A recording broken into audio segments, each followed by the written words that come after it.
यशोमती मैया के नंद लाला।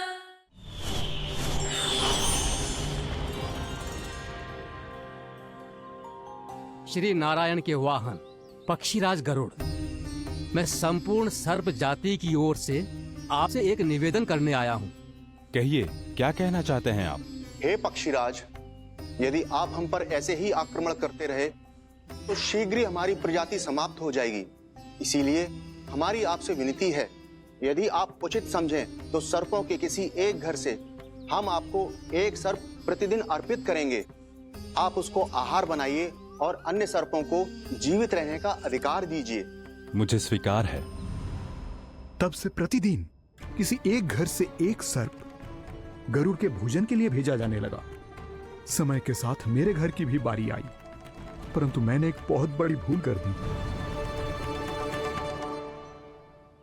समय आ गया है स्वामी, आज गरुड़ के आहार के लिए इसे चुना गया है। कौन है यह गरुड़ और क्यों दूं मैं इसे कोई भेंट? स्वामी, सभी सर्प राज्यों और गरुड़ के बीच में यही समझौता हुआ है, हमें इसका सम्मान करना ही होगा। मैंने कोई समझौता नहीं किया, मैंने कोई वचन नहीं दिया और ना ही मैं किसी गरुड़ से भयभीत होता हूँ। यदि इस राज्य में किसी को सर्पों को अपना आहार बनाने का अधिकार है तो वो केवल मुझे है। अब से गरुड़ को दी जाने वाली हर भेंट मुझे दी जाएगी, महाविषधारी महान नागराज कालिया को। यह और कुछ नहीं, मेरा अभिमान था प्रभु, और ये मेरे इस जन्म की सबसे बड़ी भूल थी, क्योंकि फिर जब गरुड़ को इस बारे में पता चला तो। कालिया, अभिमान में आकर तूने अपने काल को ललकारा है। जिस कालिया के नाम में ही काल छिपा है, तू उसे ललकारने का दुस्साहस कर रहा है गरुड़। स्वयं को भगवान विष्णु का वाहन कहता है तो वाहन का ही कर्म कर। स्मरण रख, इस धरती के सर्वश्रेष्ठ योद्धाओं के लिए भी मैं मृत्यु का दूत हूँ। विनाश काले विपरीत बुद्धि। तुझ जैसे मूर्ख सदा इस युक्ति को सार्थक करते आए हैं।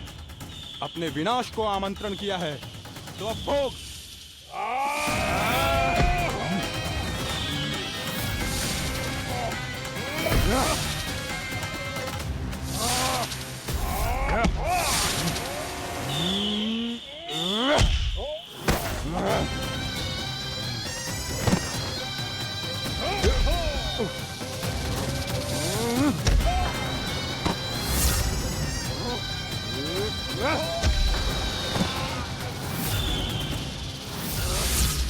जिसने मेरा भोजन चुराने की धृष्टता की है वो इसी योग्य है। तू मुझे जानता नहीं है गरुड़, मैं महाविषधारी नाग कालिया हूँ। तेरा इतना दुस्साहस कि तूने मुझ पर चरण से प्रहार किया।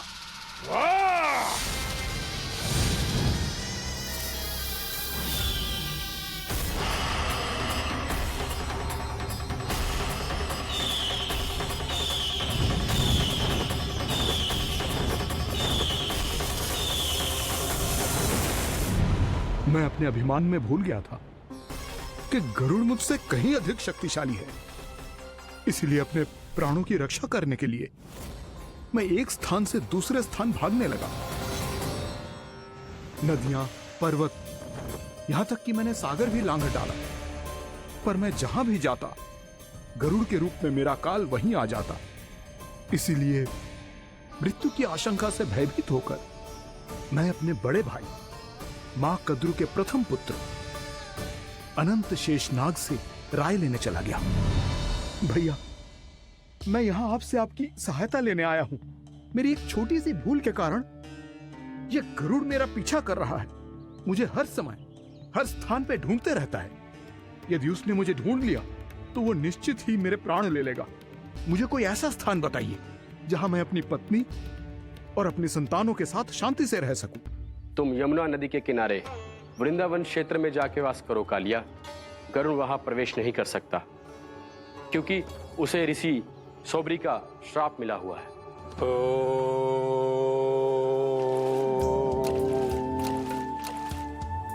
ध्यान और तपस्या का नित्य कर्म करते हुए ऋषि के मन में मछलियों के प्रति प्रेम भाव इतना बढ़ गया कि वो भूल गए सभी जीव खाद्य श्रृंखला का भाग होते हैं। और मछलियां भी इस नियम की अपवाद नहीं है।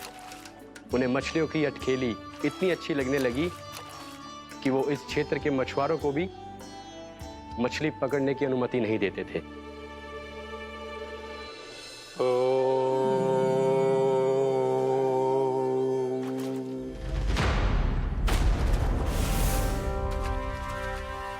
उस दिन वो उस पक्षी को नहीं रोक पाए, पर तब से सावधान रहने लगे। यहां तक कि अपने साधना से भी अधिक ध्यान वो पक्षियों पर केंद्रित करने लगे। ठहरो! इसी क्षण अपनी चोंच में पकड़ी इस मछली को छोड़ दो। तुम्हें इन मछलियों का आहार नहीं करना चाहिए पक्षीराज। ये तो खाद्य श्रृंखला का नियम है ऋषिवर। यदि मैं इनका आहार नहीं करूंगा तो कोई और पक्षी कर लेगा। मैं अपने आनंद या प्रतिशोध के लिए इनके प्राण नहीं ले रहा। ये तो बस मेरा भोजन है। पर यह मेरा तपस्या स्थल है। तुम यहाँ शिकार करके मेरी साधना में विघ्न नहीं डाल सकते पक्षीराज। यदि आपकी यही इच्छा है तो मैं आज के बाद यहाँ नहीं आऊंगा।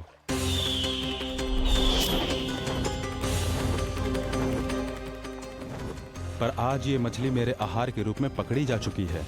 मैं वचन देता हूँ ऋषिवर, इस स्थान पर ये मेरा अंतिम शिकार होगा।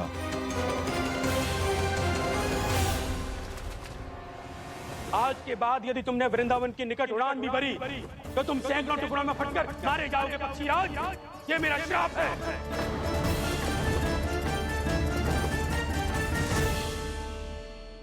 और इसीलिए भैया शेषनाग के सुझाव के अनुसार मैं यहां आ गया। पर अब यदि मैं कहीं और जाऊंगा तो मेरे प्राण नहीं बचेंगे प्रभु। निश्चिंत रहो कालिया, अब से गरुड़ तुम्हें कोई हानि नहीं पहुंचाएगा। अब तुम्हारे फनों पर मेरी पक्षिंग बन गए कालिया, इसीलिए अब से तुम्हें गरुड़ से कोई भय नहीं होगा।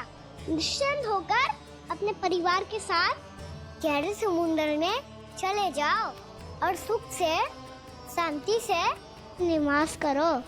पर ध्यान रहे निर्दोष जीवों को हानि ना पहुंचे। आपने मुझे जीवन दान दे दिया प्रभु, इस उपकार से मैं कृतज्ञ हूँ प्रभु। आदेश दीजिए, मैं आपकी सेवा कैसे करूं? तुम्हारे जल क्षेत्र से 1 कोटि कमल पुष्पों को लेने की अनुमति दे दो कालिया। यह मेरी सेवा होगी प्रभु। ये तो मेरा सौभाग्य होगा।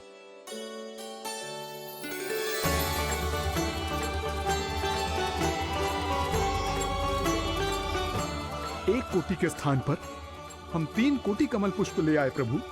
मैं तुम्हारी सेवा भाव से प्रसन्न हुआ कालिया। रमनाक द्वीप पर चले जाओ ताकि तुम्हारे कारण फिर कभी किसी निर्दोष जीव को हानि ना पहुंचे और न ही तुम्हारा विष मेरे प्रिय यमुना नदी के जल को दूषित कर पाए। मैं तुम्हें आशीर्वाद देता हूँ। आज यहाँ मेरे द्वारा तुम्हें दिए गए इस आदेश का स्मरण जो भी भक्त करेगा और प्रातः काल और संध्या काल में इसका उच्चारण करेगा, उसे फिर कभी किसी संकट से कोई भय नहीं होगा। ये स्थान अब से काला कुंड के नाम से जाना जाएगा। यहाँ पर स्नान करने वाला और देवताओं को इस क्षेत्र से जल का अर्घ्य देकर प्रसन्न करने वाला भक्त यदि मेरा स्मरण करके पास रखेगा तो वो अपने सभी पापों से शीघ्र ही मुक्त हो जाएगा।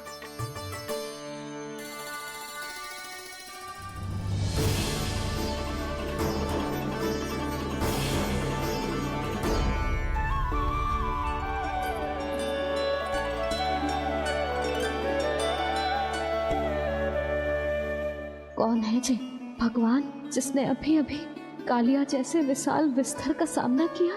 क्या एक साधारण बालक जो शीत की अधिकता से ठिठुर रहा है? क्या करूं? अपने लल्ला को ममता के आंचल में छुपा लूं या भक्त बनकर प्रभु की लीला देखती रहूं? क्या करूं मैं? कितना ठंडा था जल, बहुत सर्दी लग रही है। सर्दी से तड़पते हुए कैसे देखूं इसे? अभी जाके अपने पल्लू से सुखाती हूँ।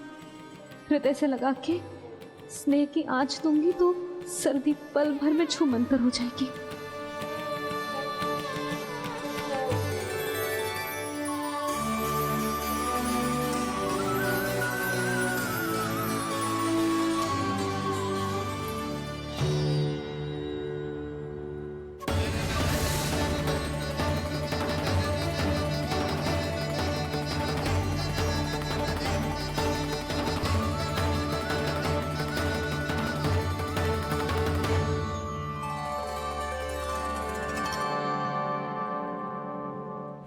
मेरी आवश्यकता ना है इसे, ये तो सच्ची में भगवान ही है, जिसकी ठंड दूर करने के लिए स्वयं द्वादश आदित्य प्रकट हो गए हैं।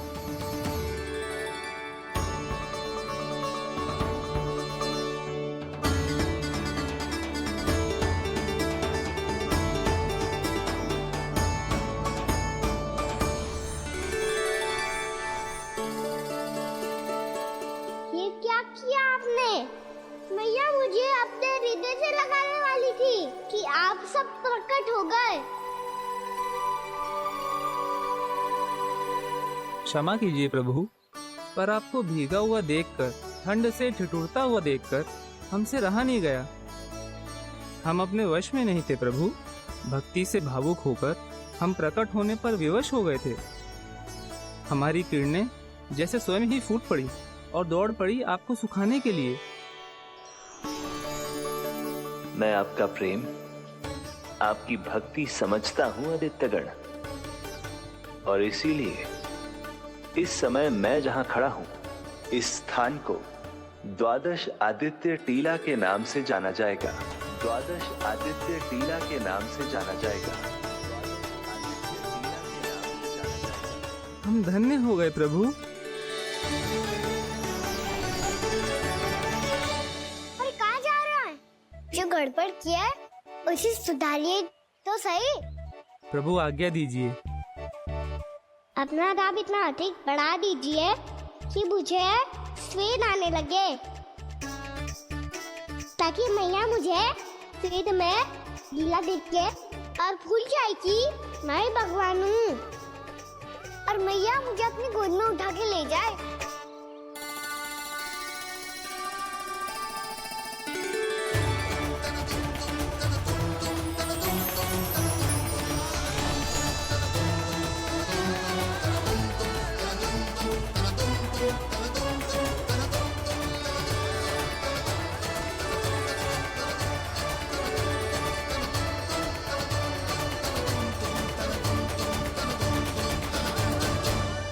गर्मी क्यों लग रही है यहाँ? स्वेद की एक बूंद भी आती थी तो मैं अपना आंचल लेकर पहुंच जाती थी इसके पास। जानती ही नहीं थी कि ये तो स्वयं वायुदेव को आदेश दे सकते हैं कि वो बहने लगे और इसका सारा स्वेद सुखा दे। वायुदेव की आवश्यकता नहीं है मैया, मुझे आप ही चाहिए।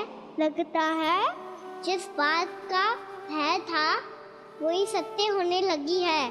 भैया मेरे भगवान रूप को भूल नहीं पाएगी, और अब मेरे लिए उनके सत्य छुपा कर रख पाना कठिन हो जाएगा। कृष्णा कृष्णा हरे कृष्णा कृष्णा कृष्णा मुरली मनोहर कृष्णा गोपाला गोविंदा हे दामोदरा।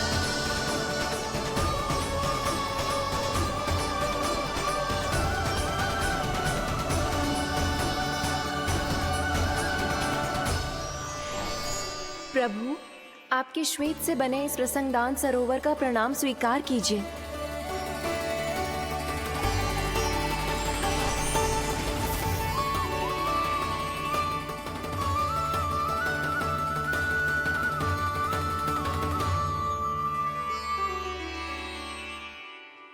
ओहो, इस चमत्कार को देखकर भैया को और भी अधिक विश्वास हो जाएगा कि मैं भगवानी हूँ। अब कैसे मनाऊं मैया को कि मैं इनका लाई हूँ।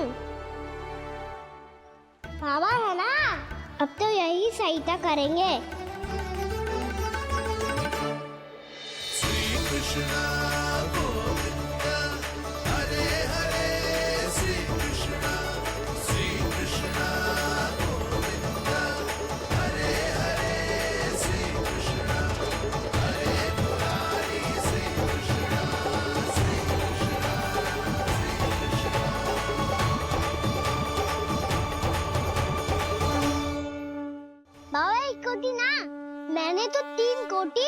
कमल पुष्पों का प्रबंध कर दिया है और चिंता करने की आवश्यकता न है।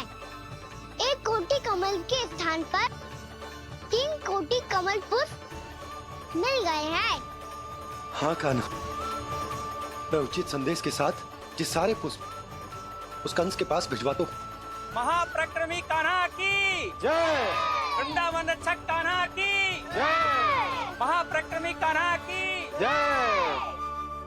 भानु जी नंदराज, बाकी गांव वालों को लेकर ये सारे पुष्प इकट्ठा करो और कंस के दरबार में पहुंचाओ। जी।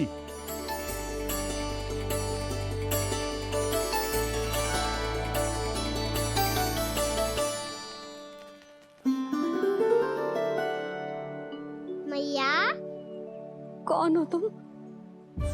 मुझे पता था मैया, जब आपको सत्य पता चलेगा तो आप मुझे मैया की तरह स्नेह ना कर पाओगी, इसलिए आज तक सत्य छुपा तो आया हूँ ताकि आपकी ममता, आपका प्रेम अनुभव करने का अवसर मिलता हुआ है मुझे। और फिर आज को बताया था ना, जो रहस्य तुमने बरसों तक छिपाया था उसका भेद खुलने में तुम्हारा ही योगदान है। मुझे कालिया के शीश पर अपने पद चिन्ह रखकर उसे मुक्त कराना था दाऊ, वचन दिया था मैंने उसे। इसके अतिरिक्त निर्दोष पशु पक्षियों के जीवन को कालिया के विष से ही बचाना था मुझे। इसमें कंस को तो सम्मिलित करना ही था, ताकि जब मैं कालिया का सामना कर रहा हूँ तो वो किसी और असुर को समस्या बनाकर वृंदावन ना भेज दे। पर इस सबसे बड़ा एक कारण और था दाऊ, मैं चाहता था कि मैया को सत्य पता चल जाए। पर क्यों कान्हा? क्योंकि मुझे लगने लगा था कि मैया से ये रहस्य छुपाकर इनके साथ धोखा कर रहा हूँ। अपराध बोध से दबा जा रहा था मैं।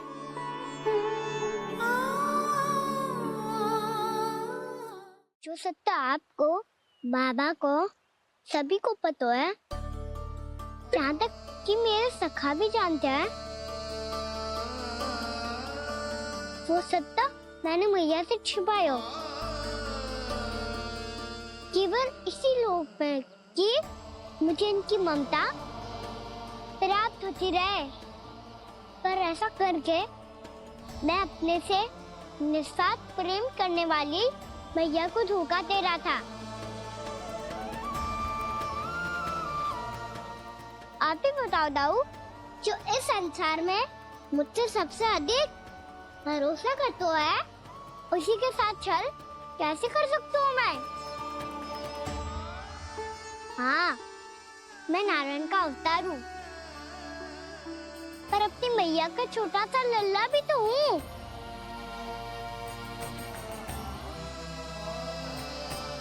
इसीलिए तो यमुना जी में छलांग लगाने का एक कारण इस गेंद को लेने जाना भी था। स्नेह से बनाई थी मैया ने गेंद, इसे अपने से दूर कैसे होने देता मैं? आपको आभास भी ना है मैया कि आप मेरे लिए कितने महत्वपूर्ण हो।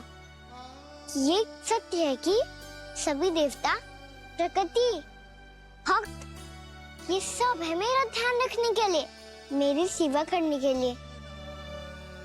पर क्या इनमें से कोई भी मेरी मैया का स्थान ले सकता है? और आप भी तो यही चाहती थी कि मैं आपका लल्ला बन के आऊं, आज जैसे आपने मुझे अपनी गोद में लिटा रखा है, क्या कुछ ऐसा नहीं हो सकता कि शीघ्र ही मुझे आपको अपनी गोद में खिलाने का अवसर मिल जाए? मैया, नारायण का अवतार होना क्या इतनी बड़ी समस्या है कि आप हृदय से भी राह लगा सकते? मैया,